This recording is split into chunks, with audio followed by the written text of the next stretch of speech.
আপনি কোথা থেকে আসছেন? পুরান ঢাকা থেকে। বেসিক্যালি আপনি কি করেন বা আপনার প্রফেশনটা কি?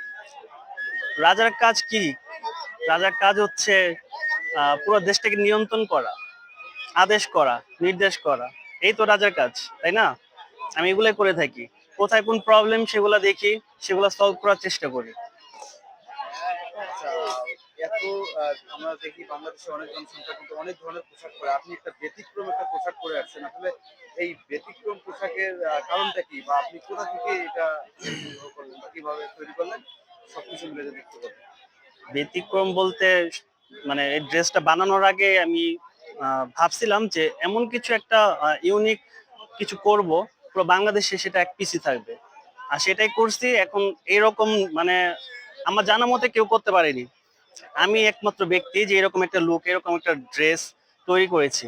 আর এই ড্রেসটা তৈরি করার পেছনে আমার আরেকটি ভাই আছে, তার অবদান আছে। সে হচ্ছে আমার ফ্যাশন ডিজাইনার। উনি খুব ভালো মানের একজন কারিগর।